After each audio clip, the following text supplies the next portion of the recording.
ജനങ്ങളെ നിങ്ങൾ അള്ളാഹുവിന്റെ തഖ്വ ചെയ്ത് ജീവിക്കുകയും അള്ളാഹുവിലേക്ക് വസീല തേടുകയും വേണം. വസീല നമ്മൾ ചില ആരാധനകൾ നിർവഹിക്കുമ്പോൾ സ്ഥലങ്ങൾ, സന്ദർഭങ്ങൾ, വ്യക്തികൾ അത് വളരെ പ്രധാനമാണ്. ഞാൻ വളരെ പെട്ടെന്ന് മനസ്സിലാകുന്ന ഉദാഹരണം സാധാരണക്കാർക്ക് വേണ്ടി പറയാം. അവർക്ക് കിതാബിനെക്കാളും പ്രായോഗികതയാണ് തിരിയ, നക്കലിനെക്കാളും അക്കലാണ് തിരിയ. നക്കലിയായ ദലീലിനെക്കാളും അക്കലിയായ ദലീൽ. ഇപ്പൊ നമ്മൾ ഓരോരുത്തരും പരിശുദ്ധമായ ഹജ്ജ് കർമ്മത്തിന് പോകുന്നു, അല്ലെങ്കിൽ നമ്മൾ പരിശുദ്ധ മക്കയിലെ ഹറമിലേക്ക് പോകുന്നു. ഉംറക്കാകട്ടെ, ഹജ്ജിനാവട്ടെ, വെറുതെ ആവട്ടെ, അവിടെ ചെന്ന് മസ്ജിദുൽ ഹറാമിൽ നമ്മൾ കടന്നാൽ, മക്കത്തെ പള്ളിയിൽ കടന്നാൽ ആദ്യമായി ചെയ്യേണ്ടത് തവാഫാണ്. ആദ്യമായി ചെയ്യേണ്ടത് തവാഫാണ്. എല്ലാ പള്ളിയിലും നമ്മൾ കയറിയാൽ ആദ്യമായി ചെയ്യേണ്ടത് 2 റക്അത്ത് നമസ്കാരമാണ്, തഹിയ്യത്ത്. ഇവിടെ 2 റക്അത്ത് നിസ്കാരത്തിന്റെ സ്ഥാനത്ത് ആദ്യം തവാഫ്, പിന്നെ നിസ്കാരം. മസ്ജിദുൽ ഹറാമിന്റെ തവാഫ്, തഹിയ്യത്ത് തവാഫാണ്. ഈ തവാഫ് നമ്മൾ ചെയ്താൽ പിന്നെ നമ്മൾ അടുത്ത പടി 2 റക്അത്ത് നമസ്കാരമാണ്. ഈ 2 റക്അത്ത് നമസ്കാരം എവിടെയാണ് നിസ്കരിക്കേണ്ടത്? സാധാരണക്കാരോടാണ് ഞാൻ പറയുന്നത്, പണ്ഡിതന്മാർക്ക് ഇത് കേൾക്കേണ്ട ആവശ്യം ഉണ്ടാവില്ല. ആ നിസ്കാരം നമ്മൾ നിർവഹിക്കേണ്ടത് ശരിക്കും നമ്മൾ മനസ്സിൽ കൊള്ളുന്നത് എവിടെയാ? മനസ്സിൽ കൊള്ളുന്നത് ഏറ്റവും നല്ല സ്ഥലം കഅബയുടെ ഉൾഭാഗമാണ്. കഅബയുടെ ഉള്ളിൽ നിസ്കരിക്കണം, അതല്ല ഏറ്റവും പുണ്യം. നമുക്ക് സാധാരണക്കാർക്ക് കഅബയിലേക്ക് കയറാൻ കഴിയില്ലെങ്കിൽ, പൂട്ടിയിട്ടിരിക്കുകയാണെങ്കിൽ ഹിജ്ർ ഇസ്മായിൽ എന്ന് പറയുന്ന സ്ഥലമുണ്ട്, അത് കഅബയിൽ പെട്ടതാ. ഹിജ്ർ ഇസ്മായിൽ കയറിയിട്ട് നിസ്കരിക്കണം. അവിടെ നിസ്കരിക്കാൻ പറഞ്ഞില്ലല്ലോ. നിസ്കരിച്ചാൽ ശരിയാവും, അത് വേറെ കാര്യം. ഒന്നാം സ്ഥാനം അവിടെ അല്ല. അത് കഴിഞ്ഞാൽ പിന്നെ നമുക്ക് ഏറ്റവും കൂടുതൽ നിസ്കരിക്കാൻ താല്പര്യമുള്ള സ്ഥലം ഏതാ? ഹജറുൽ അസ്വദിന്റെ മൂല. എന്താ അതിന്റെ പ്രത്യേകത?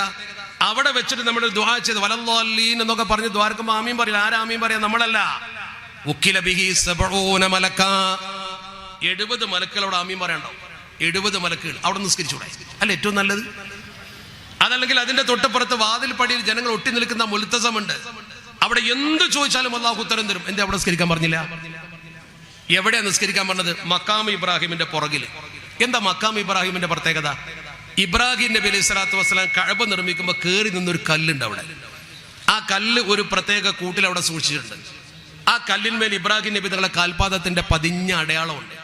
അപ്പൊ നമ്മളിങ്ങനെ അതിന് പിന്നിൽ തക്ബീർ കെട്ടി നിൽക്കുമ്പോൾ സത്യത്തിൽ ഇബ്രാഹിം നബിയുടെ കാലിന്റെ ചുവട്ടിൽ പോയി സുജൂദ് ചെയ്യാൻ പോവാണ്. നല്ല തൗഹീദും ഉറച്ച വിശ്വാസമുള്ള ഒരാളെ മനസ്സിൽ ചിന്തിക്കൂലേ, പടച്ചവനെ നിനക്ക് ഞാൻ ചെയ്യുന്ന സുജൂദ് എന്തിനാ ഇബ്രാഹിം നബിയുടെ കാൽക്ക് പോയി ചെയ്യുന്ന ഒരു ശിർക്കാവൂലേ? അങ്ങനെ ചിന്തിച്ചാൽ, അങ്ങനെ ചിന്തിക്കാനേ പാടില്ല. മതത്തിൽ നിന്ന് പുറത്തു പോകുന്ന കാരണം അള്ളാഹു നേരെ പറഞ്ഞതാ, വത്തഖിദൂ മിൻ മഖാമി ഇബ്രാഹിമ മുസല്ല, നിങ്ങൾ ഇബ്രാഹിം മഖാമിനെ മുസല്ലയാക്കണം. എന്താ കാരണം? അവിടെയാണ് ചിന്തിക്കേണ്ടത്. ഇബ്രാഹിം നബിയുടെ ആദരവ്.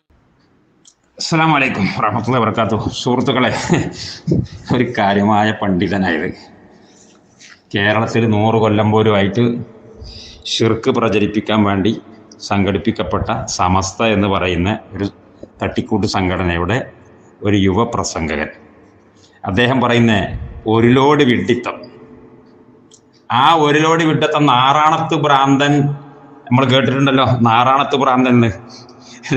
രാവിലെ മൂപ്പര് ഉരുട്ടും, ഒരു കല്ലിങ്ങനെ ഉരുട്ടി ഉരുട്ടി ഉരുട്ടി ഉരുട്ടി മലന്റെ മുകളിൽ കൊണ്ടുപോയിട്ട് മുകളിൽ വൈകുന്നേരം അവിടെ എത്തുമ്പോൾ താഴോട്ടേക്ക് ഒരൊറ്റ ഏറ അങ്ങോട്ട് ഉരുട്ടിട്ട് താഴോട്ട് എവിടുന്നാണോ ഉരുട്ടി കൊണ്ടുവന്ന് അവിടേക്കെന്നെത്തും.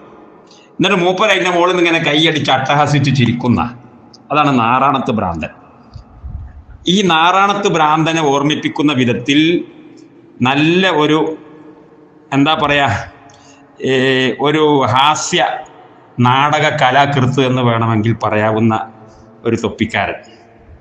ഇയാളിപ്പോ വിളിച്ചു പ്രാർത്ഥനയ്ക്ക് തെളിവായിട്ട് വന്നതാ. എവിടുന്ന്? അള്ളാഹുവിന്റെ ഖുർആനെന്ന്. അതിന് ഓതിയ ആയത്താണ്, യാ അയ്യുഹല്ലദീന ആമനു തഖുല്ലാഹ വബ്തഗൂ ഇലൈഹിൽ വസീല, നിങ്ങൾ അള്ളാഹുവിലേക്ക് വസീല തേടണം. വസീല തേടല് വിളിച്ചു പ്രാർത്ഥിക്കുന്നത് നമ്മൾ എന്താ ബന്ധം എന്നുള്ളത് മൂപ്പരോട് ചോദിച്ചാൽ മൂപ്പർക്ക് തന്നെ അറിയില്ല. ഈ പരിശുദ്ധ ഖുർആനിലെ ആയത്ത് 1400-ലധികം വർഷമായിട്ട് മുസ്ലിം ലോകത്ത് പാരായണം ചെയ്യപ്പെടുന്നു, പണ്ഡിതന്മാർ കൈകാര്യം ചെയ്തു. ഞാൻ ചോദിക്കട്ടെ, ഈ സമസ്ത മതം വരുന്നതിൻ്റെ മുന്നേ ലോകത്തെ ഏതെങ്കിലും ഒരു ഉത്തരവാദപ്പെട്ട തഫ്സീറിന്റെ പണ്ഡിതൻ, ഇബ്നു ജരീർ തൊബരി ആവട്ടെ, ഇബ്നു അത്തിയ ആവട്ടെ, ഇബ്നു കസീർ ആവട്ടെ, ഇനി നിങ്ങളുടെ ആള് എന്ന് നിങ്ങൾ പറയുന്ന ഫഖ്റുദ്ദീൻ റാസി ആവട്ടെ, ബൈളാവി ആവട്ടെ, ജലാലൈനി ആവട്ടെ, നിങ്ങൾക്ക് ഇപ്പോൾ പള്ളി ദർസിലോ തന്നെ കിതാബുള്ള ജലാലൈൻ, തഫ്സീറുൽ ജലാലൈൻ, ഏതെങ്കിലും ഒരു ആധികാരിക, സലഫികളൊക്കെ മാറ്റി നിർത്തിയാണ്, സലഫികൾ ഏതായാലും നിങ്ങൾ വിചാരിച്ചോടത്ത് കിട്ടൂല, സുന്നികളെ, ഏതെങ്കിലും ഒരു ആധികാരിക തഫ്സീർ, നിങ്ങളുടെ അടുക്കലെങ്കിലും ആധികാരികമായ ഒരു തഫ്സീറിന്റെ കിതാബിൽ നിന്ന് പോവട്ടെ. നിങ്ങൾ മലയാള പരിഭാഷ ഇറക്കിയിട്ടില്ല അവിടെ കേരളത്തിൽ? നിങ്ങളെ സമസ്തയുടെ പണ്ഡിതന്മാരിൽപ്പെട്ട ആളുകൾ, അല്ലെങ്കിൽ നിങ്ങൾ അവതാരിക എഴുതി കൊടുത്തവര്, ആൾക്കാരുടെ പേരൊന്നും ഞാൻ പറയണില്ല, എഴുതിയിട്ടില്ലേ? ഒരു പരിഭാഷയിൽ നിന്നും കൂടി നിങ്ങൾക്ക് കൊണ്ടുവരാൻ കഴിയൂല. വത്തഖുല്ലാഹ വബ്തഖു ഇലൈഹിൽ വസീല എന്ന ആയത്തിൽ നിന്ന് മരിച്ചുപോയവരെ വിളിച്ച് പ്രാർത്ഥിക്കാമെന്നും ശവകുടീരങ്ങളിൽ പോയി അവരോട് ചോദിക്കാമെന്നതിനുമുള്ള തെളിവാണ് ഈ ആയത്ത് എന്ന് ഉദ്ധരിക്കാൻ നിങ്ങൾക്ക് കഴിയൂല. എന്നാ പോരപ്പം നിങ്ങൾക്ക് ഒരു ലൈഫായ ഹദീസ് കൊണ്ടെങ്കിലും വ്യാഖ്യാനിക്കാൻ നിങ്ങൾക്ക് കഴിയില്ല. ഏതെങ്കിലും ഒരു സഹാബിയുടെ അസർ ഉദ്ധരിക്കാൻ നിങ്ങൾക്ക് കഴിയില്ല. അത്രക്കും പരമ പാപ്പരണങ്ങള്. എന്നിട്ട് നിങ്ങളങ്ങോട്ട് മൈക്കന്റെ മുമ്പിൽ നിന്നാണ് പറയാൻ ഒരായത്തും ഇങ്ങോട്ട് ഓതുക, നിങ്ങളാണ് മൈക്കനോ. ഇതിനല്ലേ ഭൂലോക പുത്തൻവാദം എന്ന് പറയുന്നത്, ഭൂലോക യുക്തിവാദം എന്ന് പറയുന്നത് ഇതിനല്ലേ. ഖുർആനിൽ എനിക്കുള്ള ഒരു ആയത്ത്, എനിക്കിഷ്ടമുള്ള ഒരു ആയത്ത് ഇങ്ങോട്ട് എടുക്കുക, ഞാൻ എനിക്കിഷ്ടം പോലെ അർത്ഥം വെക്കുക. ഇതിനല്ലേ ചങ്ങായിമാരെ യുക്തിവാദം എന്ന് പറയാ. ചേകനൂരുമായിട്ട് വന്നത് ഇതന്നല്ലേ. ചേകനൂര് കണ്ടം ചാടിപ്പോയത് നിങ്ങളെടുത്ത് ഈ പണി എടുത്തിട്ടന്നല്ലേ. ആരെ നിങ്ങളോട് ഖുർആനിലേക്ക് ചാടിപ്പിടിക്കാൻ പറഞ്ഞത്? ഖുർആൻ മനസ്സിലാക്കാനുള്ള ഒരു രീതിശാസ്ത്രം ഇല്ലേ ഇവിടെ മുസ്ലിം ഉമ്മത്തിന്? അഹ്ലുസുന്നക്ക് ഒരു പാരമ്പര്യമില്ലേ ഖുർആൻ മനസ്സിലാക്കാൻ? നിങ്ങൾ എന്തേ അത് ചാടിക്കടന്നു? എന്നിട്ട് നിങ്ങളാ സുന്നി എന്ന് പറഞ്ഞു വരുന്നത്. നിങ്ങൾ സണ്ണികളാ, മേഡ് ഇൻ ചൈന സണ്ണി കേട്ടോ. പിന്നെ രണ്ടാമത് പറഞ്ഞ യുക്തിവാദം നിങ്ങൾ കേട്ടില്ലേ? അവിടെയാണ് നാരായണത്ത് ഭ്രാന്തൻ അവതരിക്കുന്നത്. രണ്ടാമത്തെ യുക്തിവാദം ഇയാളെന്താ പറയുന്നതെന്നറിയോ? ഞാൻ നിങ്ങൾക്ക് നഖലിയ തെളിവിനെക്കാട്ടും ഉഷാറ് അഖലിയ തെളിവാ. അത് നിങ്ങൾക്ക് അങ്ങനെ തന്നെയാണ് ഉറപ്പന്നല്ലേ. എന്നാലേ അഹ്ലുസുന്നയുടെ പ്രമാണം നഖലാണ്. അതാദ്യം മനസ്സിലാക്കണം. അൽ ഖുർആനു വ സുന്നത്തു വൽ ഇജ്മാഉ. അത് കഴിഞ്ഞിട്ടാണ് ഖിയാസിനെ പറയുന്നത്. ഈ ഖിയാസ് പോലും സമ്പൂർണ്ണമായിട്ട് അഖലല്ല. നഖൽ ഉണ്ടെങ്കിലേ ആ നഖലിൽ ആസ്പദിച്ചിട്ട് വേണം ഖിയാസ് ഉണ്ടാക്കാൻ. ഖിയാസിന്റെ 4 റുക്കുനുകളിൽ ഒന്നാണ് മഖീസ് അലൈഹി. ആ മഖീസ് അലൈഹി ഖുർആനിലും ഹദീസിലും ഇജ്മാഇലുമാണ് ഉണ്ടാവുക. മഖീസ് അലൈഹി ഇല്ലെങ്കിൽ, ദലീലുൽ മഖീസ് അലൈഹി ഇല്ലെങ്കിൽ ഖിയാസ് ഇല്ല. മൊയ്ലിയാരുട്ടിയൊക്കെ അറിയില്ലേ? അപ്പൊ ചുരുക്കി പറഞ്ഞാൽ ദീനിന്റെ പ്രമാണങ്ങളൊക്കെയും നഖ്ലിയാണ്. ഇതൊന്നും അറിയാത്ത ഒരു കൗമ്. പിന്നെ നിങ്ങൾ ഗ്രീക്കിൽ അരിസ്റ്റോട്ടൽ മെനഞ്ഞുണ്ടാക്കിയ സിദ്ധാന്തങ്ങൾ, നിങ്ങളുടെ മുഅ്തസിലികൾ, നിങ്ങളുടെ പൂർവ്വ പിതാക്കന്മാരായ മുഅ്തസിലികളും ഖദരിയാക്കളും മെനഞ്ഞുണ്ടാക്കിയ സിദ്ധാന്തങ്ങൾ, അശ്അരി കലാമിസ്റ്റുകൾ മെനഞ്ഞുണ്ടാക്കിയ സിദ്ധാന്തങ്ങൾ, അതൊന്നും ദീനിൽ പ്രമാണമല്ല. അതൊക്കെ നിങ്ങളെ പള്ളിയിലെ കുട്ടികളോട് പറഞ്ഞാൽ മതി. മുസ്ലിം ഉമ്മത്തിന് അതൊന്നും പ്രമാണമല്ല കേട്ടോ. അപ്പൊ നിങ്ങൾ ഇസ്തിഗാസ, തവസ്സുൽ എന്നൊക്കെ പറഞ്ഞ് ദീനിന്റെ അഖീദയുമായി ബന്ധപ്പെട്ട വിഷയങ്ങളാ. അതിന് ദീനിയായ പ്രമാണം പറയണം. എന്നിട്ട് അതില്ലാത്തതുകൊണ്ടാണല്ലോ നിങ്ങൾ മറ്റേക്ക് പോയത്. ആയിക്കോട്ടെ, ഇരിക്കട്ടെ. ഈ പറഞ്ഞതിന്റെ കോലം എങ്ങനെയുണ്ട്? പറഞ്ഞതിന്റെ കോലം തത്ത. ഞാൻ പറഞ്ഞുതരാം. നിങ്ങൾ അവിടെ പോയാൽ എവിടെ എത്തി നിസ്കരിക്കുക? അത് ഹജറുൽ അസ്വദിന്റെ അവിടെ അല്ല, ഇജർ ഇസ്മായിലാണോ? അവിടെയല്ല.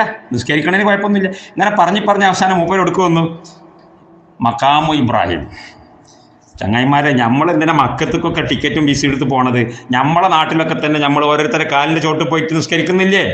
നിങ്ങൾ പള്ളിയിൽ പോയി നിസ്കരിക്കുമ്പോൾ വേറൊരാളെ കാലിന്റെ ചോട്ടിലല്ലേ സുജൂദ് ചെയ്യുന്നത്? ഇമാമിന്റെ കാലിന്റെ ചോട്ടിലല്ലേ മഅ്മൂമ് സുജൂദ് ചെയ്യുന്നത്? ഓരോ സഫിന്റെയും ബാക്കിൽ മറ്റേ മഅ്മൂമുകൾ നിസ്കരിക്കുന്നില്ലേ? ഇതൊക്കെ മുമ്പിലുള്ള മനുഷ്യന്മാർക്കുള്ള സുജൂദാണ്. എന്ത് പൊട്ടത്തരാണ് മൗലവി പറയുന്നത്?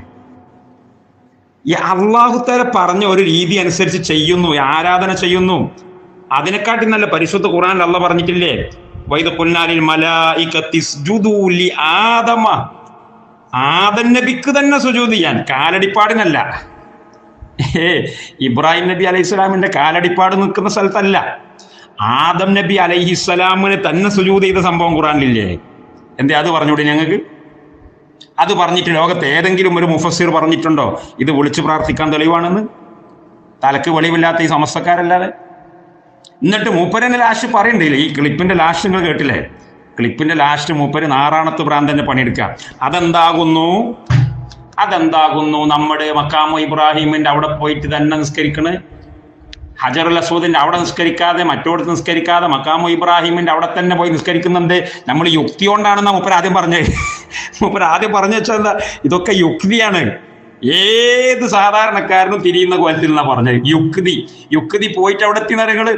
അത് അള്ളാഹു പറഞ്ഞിട്ടുണ്ട്, വത്തഖിദൂ മിൻ മഖാമി ഇബ്രാഹിമ മുസല്ല. മൂപ്പര പൂച്ച പുറത്തേക്ക് ചാടി. അത് ഏത് ബാത്തിലിന്റെ അഹ്ലുകാരും അങ്ങനെ തന്നെ. യുഖ്രിബൂന ബുയൂതഹും ബിഐദീഹിം വഐദിൽ മുഅ്മിനീൻ എന്ന് പറഞ്ഞില്ലേ? അവരെ വീട് അവരെ കൊണ്ട് തന്നെ അല്ലാഹു തആല തല്ലിപ്പൊളിപ്പിക്കും. നിങ്ങൾ കെട്ടിയുണ്ടാക്കുന്ന ചീട്ട് കൊട്ടാരങ്ങളൊക്കെ നിങ്ങളെ കൈകൊണ്ട് തന്നെ തല്ലിപ്പൊളിപ്പിക്കും ഞങ്ങൾ സുന്നികൾ. അപ്പൊ നിങ്ങൾ പറഞ്ഞത് ലാസ്റ്റ് അത് അവിടെ സുജൂദ് ചെയ്യാനുള്ള കാരണം നമ്മളെ യുക്തിയല്ല, പിന്നെ അള്ള അങ്ങനെ പറഞ്ഞതാണ്. വത്തഖിദൂമി മഖാമി ഇബ്രാഹിം മുസല്ല. അങ്ങനെ അള്ള പറഞ്ഞില്ലെങ്കിൽ നിങ്ങൾ പൊളിച്ചോളി, ഞമ്മക്കെതിരില്ല മൗലവി. മരിച്ചുപോയ മയ്യത്തിനെ നിങ്ങൾ വിളിച്ചിട്ട് കാര്യങ്ങൾ ചോദിച്ചോളി എന്ന് അള്ള പറഞ്ഞാൽ ഞങ്ങൾ ആദ്യം അത് ചെയ്യും. പക്ഷെ അള്ള പറഞ്ഞിട്ടില്ല, അള്ള വിരോധിച്ചു. തിരിഞ്ഞോ? എന്നാല് ഖബറിന് സുജൂദ് ചെയ്യാൻ അള്ള പറഞ്ഞണോ? ഖബറിന് സുജൂദ് ചെയ്യാൻ പാടില്ല, ഖബർ കെട്ടിപ്പൊക്കാൻ അള്ള പറഞ്ഞണോ? പറഞ്ഞിട്ടില്ല. ഖബർ കെട്ടിപ്പൊക്കരുത് എന്ന് അള്ളാന്റെ റസൂൽ പഠിപ്പിച്ചത്. ഖബറിന്റെ മുകളിൽ പള്ളി ഉണ്ടാക്കാൻ പറഞ്ഞോ? ഇല്ല. ലാനല്ലാഹുൽ യഹൂദു വന്നസറ ഇത്തഖദു ഖുബൂറ അംബിയാഇഹിം മസാജിദ എന്ന് അള്ളാന്റെ റസൂൽ പഠിപ്പിച്ചത്. പള്ളി ഉണ്ടാക്കൽ ലാനത്താക്കപ്പെട്ടവരുടെ സംസ്കാരമാണ്. അപ്പോ അള്ളാഹു പഠിപ്പിച്ചത് ചെയ്യുന്ന സുന്നികളുടെ പ്രവൃത്തിയാണ് നിങ്ങളെ ഖുറാഫാത്തിന്റെ തെളിവ്, ഇല്ലേ? എന്നാൽ നിങ്ങൾ ചെയ്യുന്ന പ്രവൃത്തികളോ അള്ള പഠിപ്പിക്കാത്തതും അള്ള വിരോധിച്ചതും. ഈ ഹജറുൽ അസ്വദിന്റെ സംഭവം തന്നെ നോക്ക് മൗലവി. ഹജറുൽ അസ്വദിന്റെ മുമ്പിൽ വന്നിട്ട് ഉമർ ഇബ്നു ഖത്താബ് റളിയല്ലാഹു അൻഹു ചുംബിക്കാൻ വേണ്ടി നിന്നപ്പോ എന്താ ഉമർ ഇബ്നു ഖത്താബ് പറഞ്ഞത്? ഇമാം ബുഖാരി ഉദ്ധരിച്ചത് എന്താ? ഒക്കെ ഇപ്പൊ നീട്ടി പറയണോ? പലവട്ടം നമ്മൾ പറഞ്ഞല്ലേ, ഇന്നീൽ ആലമു അന്നക ഹജർ ലാ തൻഫഉ വലാ തദുർ. ഒരു ഉപകാരവും ഒരു ഉപദ്രവവും ചെയ്യാത്ത ഒരു കല്ല് മാത്രമാണ് നീ. പക്ഷെ ഞാൻ ഇവിടെ വന്ന് നിന്റെ മുമ്പിൽ ചുംബിക്കുന്നത് എന്തുകൊണ്ടാണെന്നറിയോ? യുക്തി കൊണ്ടല്ല. യുക്തി കൊണ്ടാണെങ്കിൽ ഈ കാബയെ മുഴുവൻ ചുംബിക്കാം, അല്ലേ? നിങ്ങൾ നേരത്തെ പറഞ്ഞ മഖാമു ഇബ്രാഹിമിനെ ചുംബിക്കാം. മഖാമു ഇബ്രാഹിമിൽ ചുംബിക്കലുണ്ടോ? പറയണം മൗലവി. മഖാമു ഇബ്രാഹിമിന്റെ അവിടെ നിസ്കരിക്കല സുന്നത്ത്, ചുംബിക്കാൻ പാടില്ല. മനസ്സിലായോ? ഇമാമിങ്ങളെ കിതാബ് എടുത്ത് നോക്കണം. നിങ്ങളെ ഈ ചീഞ്ഞ തലമണ്ട കൊണ്ട് ചിന്തിച്ചാല് ചുംബിക്കാൻ പറ്റും, തവാഫ് ചെയ്യാനും പറ്റും. മഖാമു ഇബ്രാഹിമിന് തവാഫ് ചെയ്യാത്ത എന്താ? നിങ്ങള് തവാഫ് കാബക്കല്ലേ? എന്നാ മഖാമു ഇബ്രാഹിമിന് തവാഫ് ചെയ്യാത്തത്? അള്ള പഠിപ്പിച്ചിട്ടില്ല. എന്നെ അള്ളാഹു എങ്ങനെയാ പഠിപ്പിച്ചത് അതുപോലെ ചെയ്യാ. അള്ളാഹു മൊയ്തീൻ ശേഖനെ വിളിച്ചാൽ പഠിപ്പിച്ചണോ? ചെയ്തോളി. നിങ്ങൾ ആ ചീഞ്ഞ തലമണ്ടാണ്ട് ഒഴിവാക്കിയാൽ തന്നെ നിങ്ങൾ സമസ്ത പിരിച്ചുവിടേണ്ടി വരും. എന്നിട്ട് ഈ എന്താ പറയാ, ഉടായിപ്പ് പ്രസംഗവും അടിച്ചു കയറ്റിയിട്ട് കുറേ പടു മനുഷ്യന്മാരെ ജാഹിലിങ്ങളെ ബാക്കിൽ നിർത്തി സിന്ദാബാദ് ഒളിപ്പിച്ച് കൊണ്ടുപോവുക. മക്കളെ തലച്ചോറുകൊണ്ട് ചിന്തിക്കി, അത്രേ പറയാനുള്ളൂ. ഈ ഹജറുൽ അസ്വദിനെ മുത്താൻ വന്ന സമയത്ത്, ഹജറുൽ അസ്വദ് എന്ന് പറഞ്ഞാൽ എത്ര ബഹുമാനപ്പെട്ട കല്ല, സ്വർഗത്തുനിന്ന് കൊണ്ടുവന്ന കല്ല്. ആ കല്ലിന് ചുംബിക്കാൻ എന്തായാലും നമ്മളെ ബുദ്ധി പറയൂലേ? പക്ഷെ എന്നിട്ട് ഉമർ ഖത്താബ് എന്താ പറഞ്ഞെന്നറിയോ? ഞാൻ എന്നെ ചുംബിക്കാനൊന്നും തയ്യാറല്ല, എനിക്ക് എന്നെ ചുംബിക്കാൻ പാടില്ല എന്ന എൻ്റെ നിലപാട്. പക്ഷേ മുഹമ്മദ് റസൂലുള്ളാഹി ചുംബിക്കാൻ പറഞ്ഞിട്ടുണ്ട്, ചുംബിച്ച് കാണിച്ചു തന്നിട്ടുണ്ട്. വലൗല അന്നി റഅയ്തു റസൂലല്ലാഹി സ്വല്ലല്ലാഹു അലൈഹി വസല്ലമ യുഖബ്ബിലുക മാ ഖബ്ബൽതുക. എൻ്റെ നേതാവ്, എൻ്റെ മാർഗദർശി മുഹമ്മദ് റസൂലുള്ളാഹി സ്വല്ലല്ലാഹു അലൈഹി വസല്ലം നിന്നെ വന്ന് ചുംബിക്കുന്നത് ഞാൻ കണ്ടിട്ടില്ലായിരുന്നെങ്കിൽ ഇന്ന ഈ പണിക്ക് കിട്ടൂല. കാരണം മാതൃകയില്ലാത്ത, പ്രവാചകന്റെ മാതൃകയില്ലാത്ത ഒരു പരിപാടി ചെയ്യാൻ പറ്റൂല. അങ്ങനെ ചെയ്താൽ ശിർക്കാവും, ചിലപ്പോ കടുത്ത ഹറാമാകും, ഏറ്റവും ചുരുങ്ങിയത് ബിദ്അത്താകും. ഇതാ അഹ്ലുസുന്ന കേട്ടോ.